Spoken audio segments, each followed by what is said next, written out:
Hi friends, எல்லாருக்கும் வணக்கம். இப்போ சிம்பிளான முறையில் ஒரு பேட்ச் ஒர்க் டிசைன் தான் நம்ம பார்க்க போகிறோம். இப்போ இதோட அளவுகள் பார்த்துடலாம். தச்சு மடித்து தைக்க 1 இன்ச்சு எடுத்துக்கலாம். ப்ளவுஸோட ஹைட்டு 15.25, கழுத்து அகலம் 2.5 இன்ச்சு, ஷோல்டர் 3 இன்ச்சு, ஆம்கோல் 5.25, மார்பு சுற்றளவில் ஒரு பகுதி 9.5 இன்ச்சு, தையலுக்காக ஒரு 1.5 இன்ச்சு, பின்கழுத்து உயரம் 10.5 இன்ச். ஓகேங்களா?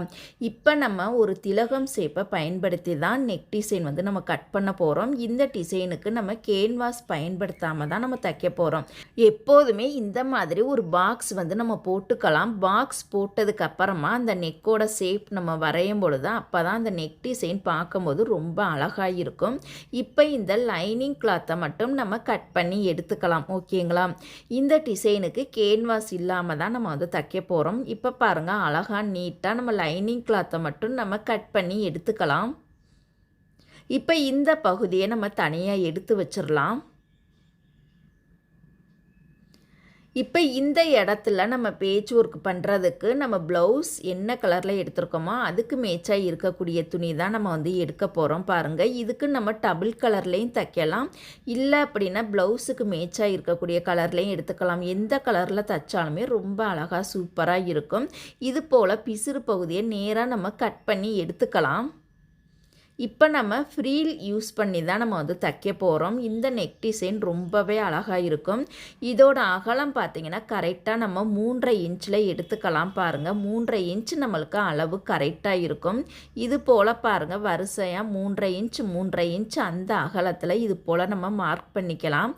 இதை நேராக வரலை அப்படின்னா ஸ்கேலை வச்சு லைன் போட்டதுக்கு அப்புறமா நம்ம கட் பண்ணி எடுத்துக்கலாம். இல்லை நான் நேராகவே கட் பண்ணிடுவேன் அப்படின்னாலும் சரி, நம்ம இது போல் நம்ம கட் பண்ணி எடுத்துக்கலாம் வரிசையாக.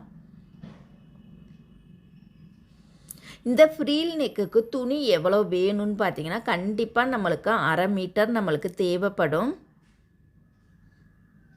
இது போல் பாருங்கள், இப்போ ப்ளவுஸோட நல்ல பக்கத்தில் லைனிங் கிளாத்தை வச்சுட்டு கரெக்டாக பாருங்கள், ஒரு 1/2 இன்ச்சு பிசுறு விட்டுட்டு நெக்கோட ஷேப் எந்த மாதிரி நம்ம கட் பண்ணியிருக்கோமோ அதே மாதிரியே நம்ம தையல் போட்டு எடுத்துக்கலாம். கார்னர் வரக்கூடிய பகுதியிலலாம் ஊசியை உள்ளே இறக்கி துணியை திருப்பி இந்த மாதிரி 1/2 இன்ச்சு டிஸ்டன்ஸில் நம்ம தையல் போட்டுக்கலாம். இப்போ நடுவில் இருக்கக்கூடிய எக்ஸ்ட்ரா பிசுரை இந்த மாதிரி கட் பண்ணி எடுத்துக்கலாம். ஆரம்பிக்கும் போதும் முடிக்கும் போதும் கண்டிப்பாக நம்ம வந்து கெட்டி தையல் போட்டு தான் நம்ம தைக்கவே ஆரம்பிக்கணும். இப்போ பாருங்கள், பிசுரை நம்ம கட் பண்ணிட்டோம். இப்போ ஃபினிஷிங் அழகாக கிடைக்கிறதுக்காக தையலில் படாமல் இது போல் நம்ம குட்டி குட்டியாக கட் பண்ணி எடுத்துக்கலாம். இது கட் பண்ணும் பொழுது நம்ம கத்திரிக்கோலோட நுனி பகுதியில் தான் கட் பண்ணணும். நுனி பகுதி கொஞ்சம் மழுங்கி போனனால கத்திரிக்கோலோட அடிப்பகுதியில் நான் கட் பண்ணுறேன். பார்த்து பொறுமையாக கட் பண்ணணும். இப்போ பிசுரையும் லைனிங் கிளாத்தையும் நம்ம கையோட ரைட் சைடு வச்சுட்டு லைனிங் கிளாத் மேலே நம்ம படிமான தையல் போட்டுக்கலாம். இந்த கார்னர் வரக்கூடிய பகுதியில் ஊசியை உள்ளே இறக்கி துணியை திருப்பிக்கலாம். இது போல் பாருங்கள், பொறுமையாக அழகாகவே நம்ம தையல் போட்டுட்டோம். இப்போ லைனிங் கிளாத்தை உள்பக்கமாக நம்ம தள்ளி விட்டுட்டு நல்ல பக்கமாக திருப்பி ஒட்டுலே ஓரத்துலேயே நம்ம வந்து படிமான தையல் போட்டுக்கலாம். இந்த படிமான தையல் போடும் பொழுது ப்ளவுஸோட கலர் என்ன கலரில் இருக்கோ அதுக்கு மேட்சாக இருக்கக்கூடிய நூல் கண்டிப்பாக நம்ம எடுத்துக்கணும். ஓரத்தில் தைக்கக்கூடிய தையல் பார்த்திங்கன்னா பொடி தையலாக இருக்கணும். நார்மல் சைஸ்லேயும் இருக்கக்கூடாது, பெரிய சைஸ்லேயும் இருக்கக்கூடாது, பொடி தையலாக இருக்கணும். இப்போ கழுத்து பாருங்கள், அழகாக நீட்டாக தைச்சி முடிச்சிட்டோம். கீழே பார்த்திங்கன்னா இடுப்பு பகுதியில் பட்டி மடித்து தைச்சிக்கலாம். 2 கிளாத்தையுமே சேர்த்து வச்சு ஒரு 1/2 இன்ச்சில் பிசுறு மடித்து இன்னொரு மடிப்பில் 1/2 இன்ச்சில் பிசுறு மடித்து இது போல் ஓரத்தில் நம்ம தையல் போட்டுக்கலாம். இப்போ இந்த ஓரத்தில் இன்னொரு தையல் நம்ம போட்டுக்கலாம்.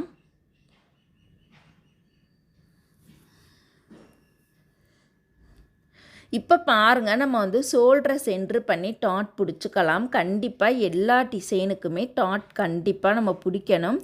ஒரு சில டிஃப்ரெண்ட்டான நெக்குக்கு மட்டும்தான் டாட் பிடிக்காத மாதிரி வரும். முக்கால்வாசி பார்த்திங்கன்னா எல்லா டிசைனுக்குமே டாட் கண்டிப்பாக நம்ம வந்து பிடிச்சிடணும். இப்போ பாருங்கள், அவுட்லைன் ஃபுல்லாக நம்ம வந்து தச்சு எடுத்துக்கலாம் ஒரு நூல் கேப்பில்.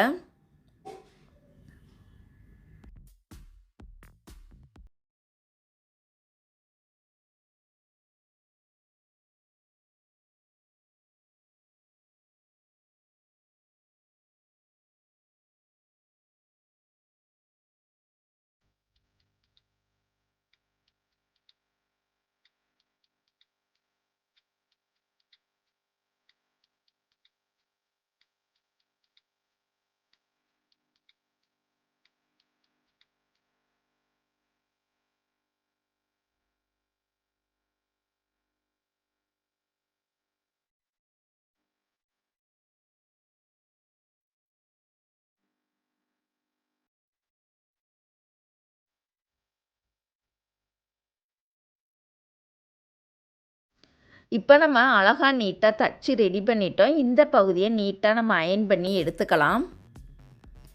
இப்போ நம்ம ஃப்ரீலுக்குன்னு கட் பண்ணி வச்சுருக்க துணியை இது போல் வரிசையாக நம்ம ஜாயின் பண்ணிக்கலாம்.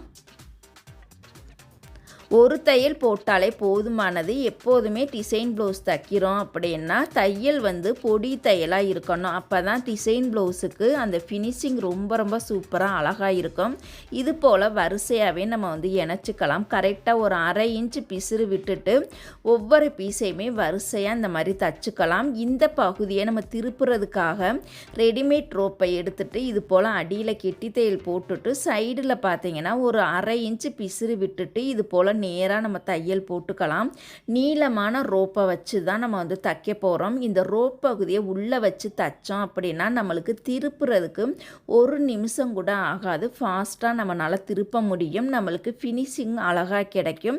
அதிகமான நேரத்தை செலவு பண்ண தேவையில்லை. 1 நிமிஷத்துல ஈஸியாக நம்மளால் திருப்ப முடியும். அதுக்காக தான் இந்த மாதிரி சின்ன சின்ன டிப்ஸை நீங்கள் ஃபாலோ பண்ணிங்க அப்படின்னா டைம் அதிகமாக நம்மளுக்கு இழுக்காது. குறிப்பிட்ட டயத்துக்குள்ளே நம்மளால் டிசைன் ப்ளவுஸ் தச்சு முடிக்க முடியும். இப்போ இந்த பகுதியை பாருங்கள், நம்ம திருப்பி எடுத்துக்கலாம். நம்ம கையோட ரைட் சைடு அந்த ரோப்பை பிடிச்சி இழுத்தீங்க அப்படின்னா அழகாக நீட்டாகவே பாருங்கள் நல்ல பக்கமாக நம்ம திருப்பி எடுத்துடலாம். இப்போ பாருங்கள் நம்ம திருப்பி முடிச்சிட்டோம். இந்த ரோப்பை நம்ம தனியாக கட் பண்ணி எடுத்துடலாம்.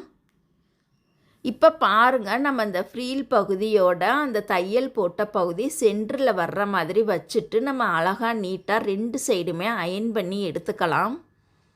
இப்போ இந்த இடத்துல தான் பாருங்கள் பிசுரை லைட்டாக கட் பண்ணி விட்டுட்டு வரிசையாகவே நம்ம சுருக்கம் வச்சு தச்சிடலாம்.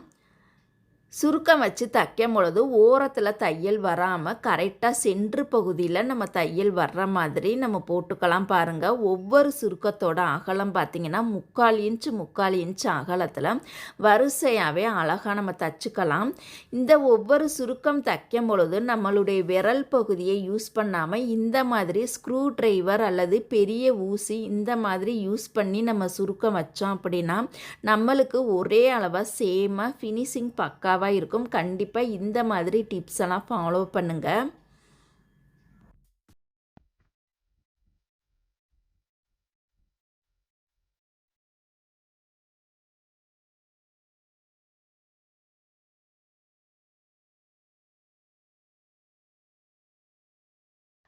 இப்போ பாருங்கள் நம்ம வரிசையாகவே தச்சு முடிச்சிட்டோம். இந்த பகுதியை நம்ம கழுத்து பகுதியில் அட்டாச் பண்ணி நம்ம தைக்க போகிறோம்.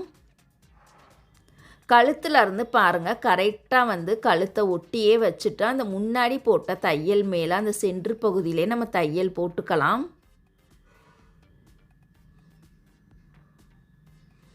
இப்போ இந்த கழுத்தோட சென்ட்ரு பகுதியில் பாருங்கள் இந்த ஃப்ரீயில் நம்ம கட் பண்ணி எடுத்துக்கலாம்.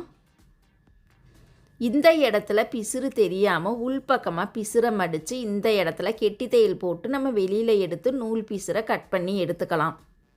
இப்போ ஒன் சைடு தைச்ச மாதிரியே இந்த சைடுமே அதே மாதிரியே நம்ம தச்சுக்கலாம். கீழே சென்ட்ரு பகுதியில் இந்த திலகம் ஷேப்புக்கு கீழே சென்ட்ரு பகுதியில் கார்னர் பகுதியில் நம்ம மடித்து தைக்க முடியாதா, அதனால சென்ட்ரு பகுதியில் நம்ம கட் பண்ணி விட்டுட்டு பிசுரை மடித்து தச்சிடணும். ரவுண்டு நெக்குக்கு நம்ம அப்படியே ரவுண்டாகவும் தச்சுக்கலாம், இல்லை இதே மாதிரி மெத்தடை யூஸ் பண்ணியும் தச்சுக்கலாம். கண்டிப்பாக இந்த மாதிரி டிசைன் ப்ளவுஸுக்கு சின்ன சின்ன டிப்ஸை ஃபாலோ பண்ணிங்க அப்படின்னா நம்மளுக்கு டிசைன் நெக் பார்த்திங்கன்னா அழகாக நீட்டாக ஃபினிஷிங் பக்காவாக இருக்கும். இப்போ அழகாக தச்சு முடிச்சிட்டோம். இந்த சென்ட்ரு பகுதியில் சூப்பரான ஒரு ஃப்ளவர் நம்ம ரெடி பண்ண போகிறோம். இதுக்கு நம்ம வளையலோட அவுட்லைனை பாருங்கள் இந்த மாதிரி லைன் போட்டு ஒரு 5 இதழ் வர்ற மாதிரி நம்ம கட் பண்ணி வச்சுக்கலாம். இப்போ இந்த ஃப்ளவருக்கு மேட்சாக இருக்கக்கூடிய நூலை ஊசியில் பாருங்கள் 4 நூல் கோர்த்துட்டு நம்ம கரெக்டாக பாருங்கள் அந்த ஒரு பீஸ் எடுத்து இது போல் 4ஆக நம்ம மடிச்சுக்கலாம். 4ஆக மடிச்சுட்டு அந்த பிசுறு பகுதியில் பாருங்கள் இந்த மாதிரி ஊசி நூலை வச்சு ஓட்டு தையெல்லாம் நம்ம தச்சு எடுத்துக்கணும். இது போல் 5 பீஸையுமே பாருங்கள் இந்த மாதிரி 4ஆக மடிச்சுட்டு அந்த பிசுறு பகுதியில் ஓட்டு தையெல்லாம் நம்ம தச்சு ரெடி பண்ணிக்கலாம்.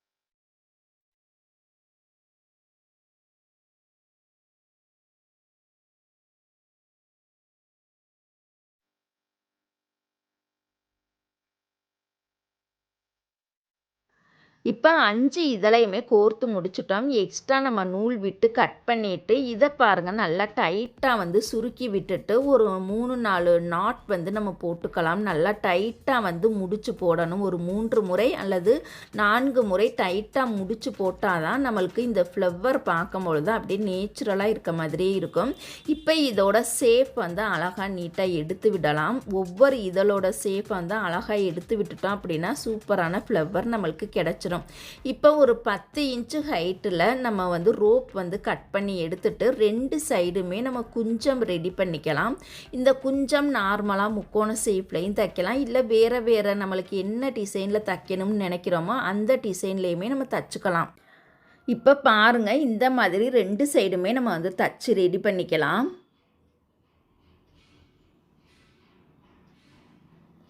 இப்போ இந்த பிசுரை தச்சுட்டு இதை நல்ல பக்கமாக திருப்பி எடுத்துக்கலாம் பாருங்கள்.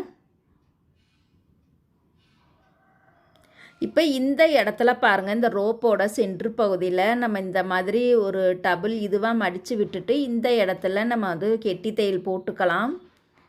இது கொஞ்சம் ஒரு டிசைனுக்காக தான் இந்த மாதிரி நம்ம வந்து தைக்கிறோம் பாருங்கள். இப்போ இது 2யுமே நம்ம ப்ளவுஸோட கழுத்து பகுதியில் கீழே சென்ட்ரு பகுதியில் வச்சு அட்டாச் பண்ணி நம்ம தைச்சிட்டோம் அப்படின்னா நம்மளுக்கு அழகாக சூப்பராக இருக்கும். கண்டிப்பாக இந்த மெத்தடை ஃபாலோ பண்ணுங்கள். இந்த திலகம் ஷேப்பை யூஸ் பண்ணி நம்ம தைக்கலாம். ரவுண்டு ஷேப்லேயுமே அந்த சென்ட்ரு பகுதியில் இந்த மாதிரி மெத்தட்லேயும் நம்ம வந்து தைக்கலாம். இப்போ தச்சு முடித்து கெட்டி தையல் போட்டதுக்கப்புறமா இப்போ ஃப்ரீலுக்கு மேட்சாக இருக்கக்கூடிய நூலை எடுத்து நம்ம ஊசியில் 4 நூல் கோர்த்துட்டு 2 கார்னர் பகுதியிலையுமே பாருங்கள் இந்த மாதிரி முக்கோணமாக மடித்து நம்ம நாட் போட்டுக்கலாம். ஃபஸ்ட்டு ஒரு நாட் போட்டதுக்கு அப்புறமா இந்த முக்கோணத்தோட மூலையில் ஒரு பாசியும் அந்த முக்கோணத்தோட அந்த கார்னர் பகுதியில் ஒரு பாசி 2 பாசி நம்ம தைக்க போகிறோம். ஃபஸ்ட்டு ஒரு பாசி நூலில் கோர்த்துட்டு ஊசியில் கோர்த்துட்டு அடியில் ஒரு நாட் போட்டுட்டு கீழே இருந்து மேலே நம்ம ஊசியை குத்தி பாருங்கள் இந்த பக்கம் கார்னரில் ஒரு பாசி நம்ம கோர்த்துக்கலாம்.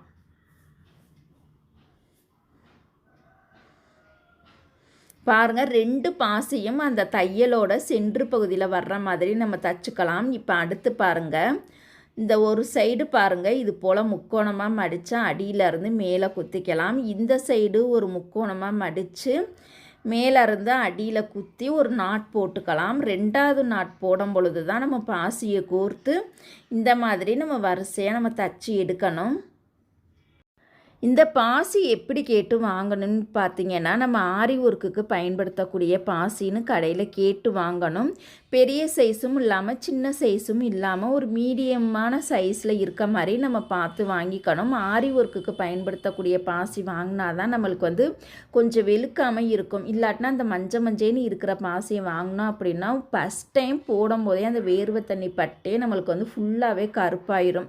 இந்த மாதிரி ஆரி ஒர்க்குக்கு பயன்படுத்தக்கூடிய பாசியை வந்து வாங்கி வச்சுக்கிட்டிங்க அப்படின்னா டிசைன் ப்ளவுஸ் அந்த பாசி யூஸ் பண்ணி தைக்கிறதுக்கெலாம் இதை வந்து நம்ம பயன்படுத்திக்கலாம்.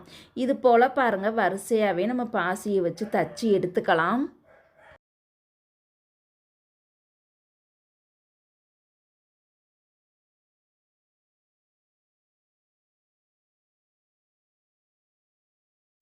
இப்போ நம்ம பாசி வரிசையாக தைச்சதுக்கப்புறமா இந்த பகுதியை அழகாக நீட்டாக நம்ம வந்து அயன் பண்ணி எடுத்துக்கலாம். சென்டரில் அழகுபடுத்துறதுக்காக ஸ்டோன் பீஸ் வச்சுக்கலாம். பிடிச்சிருந்தால் லைக் பண்ணுங்கள். உங்களுடைய கருத்துக்களை கமெண்ட் பண்ணுங்கள். தேங்க்யூ.